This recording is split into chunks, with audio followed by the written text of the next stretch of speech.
அன்புள்ளம் கொண்ட ரிஷபராசி அன்பர்களே, ரிஷபராசின்றது காலபுருஷத்தில் 2வது வீடாக இருந்தாலும் இந்த ராசிக்கு அதிபதி ரிஷபம்னா உங்களுக்கு மாடு இல்லையா. ஆனால் அந்த அந்த இதுக்கும் சிம்பலுக்கும் இவங்களுக்கும் என்ன சம்பந்தம் அப்படின்றத நான் பார்க்குறேன். சம்மந்தம் இல்லாமல் வச்சுருக்க மாட்டாங்கன்னு புரிஞ்சுங்க. ஆனால் இந்த ராசிக்கு அதிபதி சுக்கிரனுக்கும் என்ன சம்பந்தம்னு பார்க்கணும்.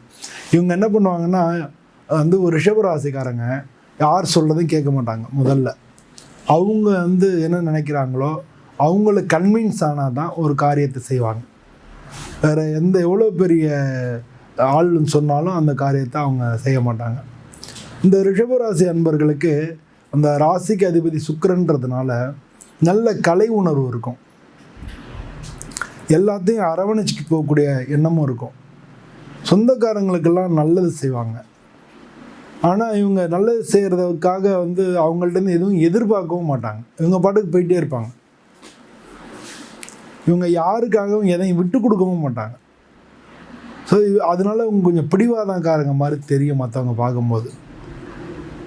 அதனால் இவங்க ரொம்ப செல்ஃபிஷ் மாதிரி தெரியும். இவங்களால முடிஞ்சதுன்னா யாருக்கான ஹெல்ப் பண்ணணும்னு நினச்சாங்கன்னா பண்ணிவிட்டு அவங்க பாட்டு போயிட்டே இருப்பாங்க. இது என்ன ஆகும்னா இவங்களுக்கு வயசான காலத்தில் எனக்கு இவங்க எதுவுமே செய்யலை அப்படின்ற எண்ணத்தோட இவங்களுக்கு யாரும் பக்கத்தில் நிற்க மாட்டாங்க. வயசான காலத்தில் எல்லாருமே இவங்களுக்கு எகெயின்ஸ்டாக இருக்க மாதிரி தெரியும். எனக்கு என்ன செஞ்சாங்க அப்படின்னு சொல்லி எல்லாருமே கேட்குற அந்த மாதிரியான ஒரு தன்மை வரும். இது ரிஷபராசி அன்பர்களுடைய இயல்பான ஒரு விஷயங்களாக இருக்கும். அது சொல்லணும்னு நினச்சேன், அதனால் சொல்கிறேன். நம்ம இப்போ பேச போகிற சனி பெயர்ச்சி உங்களுக்கு ரிஷபராசி அன்பர்களுக்கு லாபஸ்தானத்துக்கு வருது. லாப சனி அப்படின்னு பேர். ஆனாலும் லாபஸ்தானத்தில் வந்திருக்கு. அதாவது சனி பகவான் 3ஆம் இடம், 9ஆம் இடம், 11ஆம் இடத்துல நல்லது பண்ணுவார்னு தான் ஜோதிடம் சொல்கிறது. இந்த 6ஆம் மாதம் வரைக்கும் உங்களுக்கு நல்லா தான் இருக்குது. ஏன்னா உங்களுக்கு 2வது அதாவது தனஸ்தானத்தில் குரு பகவான் இருக்கிறது அது ஒரு நல்ல விஷயந்தான். 11ஆம் இடத்துல சனி பகவான் இருந்தால் கூட உங்களுக்கு கிடைக்க வேண்டிய லாபங்கள், நீங்கள் நினச்ச காரியங்கள் எல்லாம் தள்ளி போயிட்டே இருக்கும். ஏன் டிலே பண்ணுவார். சனி பகவான் ஒரு ஸ்லோ கிரகம், டிலே பண்ணுவார். நீங்கள் அதை கூட முயற்சி பண்ணி உங்களுடைய உழைப்பு இருந்தால் தான் அந்த லாபங்களும் உங்களை சேரும்.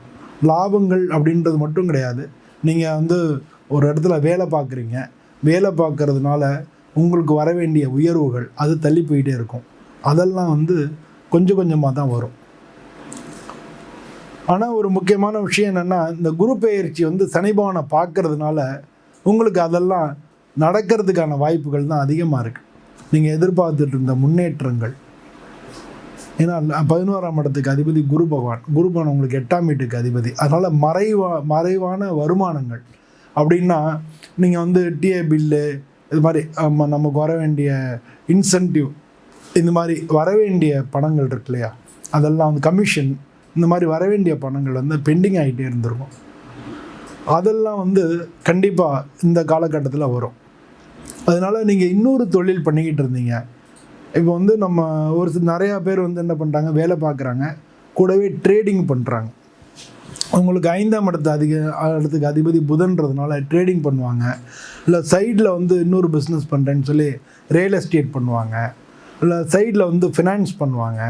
ஸோ இந்த மாதிரிலாம் பண்ணுறவங்களுக்கு இந்த காலகட்டத்தில் அந்த மாதிரியான வருமானங்கள் அதிகரிக்கும். அதுக்கான வாய்ப்புகள் மிக அதிகமாக இருக்குது. குரு பகவான் உங்களுக்கு பார்த்துட்ருக்காரு. அது மட்டும் இல்லை, குரு பகவான் பெயர்ச்சியாகி உங்களுக்கு 3ஆம் இடத்துக்கு போனால் கூட சனி பகவானை பார்க்குறார். ஸோ அதனால் அந்த 11ஆம் இடத்தை பார்க்குறதுனால இப்போ அதுக்கு வேண்டிய முயற்சிகள் செஞ்சதுக்கெல்லாம் லாபங்கள் கிடைக்கும். ஸோ பொதுவாக இந்த சனி பயிற்சி உங்களுக்கு நல்லதே தரும்னாலும் உங்களுக்கு அறிமுகம் இல்லாத நபர்கள் மூலமாக ஏமாற்றங்கள் நடக்கிறதுக்கும் வாய்ப்புகள் இருக்குது. அதனால தான் கவனம் தேவை அப்படின்றத நம்ம போட்டிருக்கோம். நீங்கள் எது பண்ணணுன்னாலும், ஏன்னா 3ஆம் இடத்துக்கு குரு பகவான் போகிறது பல விஷயங்களை குழப்பங்களை ஏற்படுத்தும். அடுத்த காலம் எங்கே வைக்கணும் அப்படின்ற ஒரு குழப்பங்களை ஏற்படுத்தும். நீங்கள் ஏதாவது ஒப்பந்தங்களில் சைன் பண்ணிங்கன்னா அதில் பிரச்சனைகளை ஏற்படுத்தும். ஸோ அதனால் கவனம் தேவை. 3ஆம் இடத்துல குரு பகவான் போகும்பொழுது உங்கள் ராசிக்கு 8ஆம் வீட்டுக்கு அதிபதின்றதுனால அது பிரச்சனையாகக்கூடிய வாய்ப்புகளும் இருக்கிறதுனால, இந்த சனி பகவான் வேறு 11ஆம் இடத்துல இருக்கிறதுனால உங்களுக்கு அந்த மாதிரியான விஷயங்கள், ஒப்பந்தங்கள் கையெழுத்து போடுறது, ஒப்பந்தங்கள் படித்து பார்த்துட்டு கையெழுத்து பண்ணணும். ஒப்பந்தங்கள் பண்ணியிருந்தோம்னா அது வந்து சிக்கல்கள் பின்னால் வந்து அதில் ஏதாவது ஒரு சின்ன சட்ட சிக்கல்கள் வந்துடும். அது மாதிரியான பிரச்சனைகள் வந்துடும். அப்புறம் வந்து கோர்ட்டு கேஸு, பஞ்சாயத்து இந்த மாதிரி போய் மாட்டிக்க வேண்டி வந்துடும். அதனால் வந்து அந்த மாதிரியான விஷயங்கள் மட்டும் ஜாக்கிரதையாக இருக்கணும். அதனால தான் லாப சனி தான், சனி நல்லது தான் செய்வார். பல விஷயங்களை உங்களுக்கு நல்லது செஞ்சுருவார். நீங்கள் ஏற்கனவே நினச்ச காரியங்கள் எல்லாமே நடத்தி தருவார். கொஞ்சம் டிலே ஆனாலும் நிச்சயமாக நடந்துடும். நிலையான முன்னேற்றம் ஏற்படும். இதெல்லாம் ஒத்துக்கிறேன். ஆனால் இந்த மாதிரியான ஒரு சின்ன விஷயத்தில் எல்லாமே, அதாவது எதையும் படித்து பார்த்துட்டு நிதானமாக யோசிச்சுட்டு பண்ணணும். இல்லாட்டினா அதில் வந்து உங்களுக்கு பிரச்சனைகள் வர்றதுக்கான வாய்ப்பு இருக்குது. அதனால தான் கவனம் தேவை அப்படின்ற அந்த வாசகத்தையும் நம்ம சொல்ல வேண்டியதாக இருக்குது. இது வந்து நடுத்தர வயசில் உள்ளவங்களுக்கு.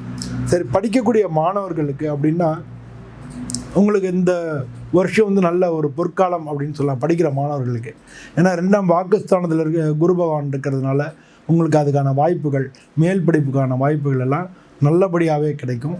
ஆனால் அந்த படிப்புக்கு போய் சேர்ந்தப்புறம் முதல்ல கொஞ்சம் ஒரு சில சிக்கல்கள் வந்து அதுக்கப்புறம் எல்லாமே நல்லபடியாக நடக்கும். மேல் படிப்பும் நிச்சயமாக வந்து ரிஷபராசி அன்பர்களுக்கு மிக நல்லாவே இருக்கும். சரி, அதுக்கு அடுத்து வந்து படிப்பாச்சு. திருமணத்துக்கு இந்த சனி பெயர்ச்சி ஏதான உதவி பண்ணுமா அப்படின்னா கண்டிப்பாக உதவி பண்ணும். உங்களுக்கு 7ஆம் வீட்டுக்கு, அது மட்டும் இல்லாமல் குரு பார்வை வந்துடுறதுனால 7ஆம் இந்த சனி பெயர்ச்சி வந்து லாபஸ்தானத்தில் இருக்குது. நான் லாபஸ்தானம் மட்டும் இல்லை, 11ஆம் இடம்ன்றது மனசில் நினைக்கக்கூடிய விரும்பிய காரியங்களை நிறைவேற்றி தரக்கூடிய ஸ்தானமும் 7ஆம் இடம் தான். ஸோ அப்போ வந்து அது மாதிரியான உங்களுடைய மன விருப்பங்கள் நிறைவேறக்கூடிய ஸ்தானம். இந்த ரிஷபராசியில் யாரானும் விரும்பிகிட்டு இருந்தால், அதாவது காதல் அது மாதிரிலாம் பண்ணிக்கிட்டு இருந்தால் அவங்களுக்கு எல்லாரோடையும் பேசி சமாதானம் பண்ணி திருமணம் நடைபெறதுக்கு உண்டான வாய்ப்புகள் இருக்குது. சாதாரணமாகவே இல்லை லவ் பண்ணலைங்க, ஆனால் அப்போ எனக்கு திருமணம் நடக்காதா அப்படின்னு கேட்டிங்கன்னா அப்படிலாம் கிடையாது. ஒரு சில பேச்சுவார்த்தைகளுக்கு அப்புறம் உங்களுக்கு திருமண வாய்ப்புகள் கண்டிப்பாக கூடி வரும். சரி, திருமண வாய்ப்பு கூடி வரும். எப்போ கூடி வரும்? நானும் ரொம்ப நாளாக முயற்சி பண்ணிகிட்ருக்கேன், எனக்கு நடக்க மாட்டேங்குது அப்படின்னா திருமண வாய்ப்பு இந்த 6ஆம் மாதத்துக்கு மேலே ரிஷபராசி அன்பர்களுக்கு கண்டிப்பாக செட் ஆகிடும். 6ஆம் மாதத்துலேயே அது ஃபிக்ஸ் ஆகிடும்.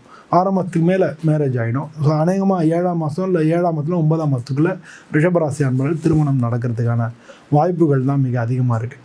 சரி, அதுக்கப்புறம் வயசானவங்களாக இருக்கிறவங்களுக்கு எப்படி இருக்கும் அப்படின்னா உங்களுக்கு வந்து முன்னால் இருந்த அளவுக்கு உடம்பு பிரச்சனை பண்ணாது, முன்னால் இருக்கும். ஏஜ்டு பீப்புளுக்கு பொதுவாக ஏஜ் ஃபேக்டர்னு ஒன்று இருக்குது. அதை நம்ம அக்செப்ட் பண்ணிக்கணும். வயசாகிடுச்சினாலே எல்லாருக்கும் வரக்கூடிய ஒரு சில பிரச்சனைகள் இருக்குது, அதை அக்செப்ட் பண்ணிக்கணும். சனி பகவான் உழைப்புக்கு அதிபதி அப்படின்றதுனால டெய்லி வாக்கிங் போகிறது, அவர் வந்து உழைப்பை குறிக்காட்டக்கூடிய உழைப்பாளர்களை, உழைப்பு இதை வந்து குறிக்காட்டக்கூடிய ஒரு சனி பகவான். அதனால் டெய்லி இன்னும் வாக்கிங் போகிறதுனா அதெல்லாம் மிஸ் பண்ணாமல் செய்யுங்க. டெய்லி அதெல்லாம் எக்ஸசைஸ் பண்ணிகிட்டு இருந்தீங்கன்னா அதை மிஸ் பண்ணாமல் செய்யுங்க. அதுவே வந்து உங்களுக்கு நல்ல பலன் தரும். மனக்குழப்பங்கள் இந்த வருஷத்தில் பிற்பகுதியில் ஏற்படலாம். பட் மனசில் வந்து ஏதாவது சஞ்சலங்கள் ஏற்படலாம், மன வருத்தங்கள் ஏற்படலாம்.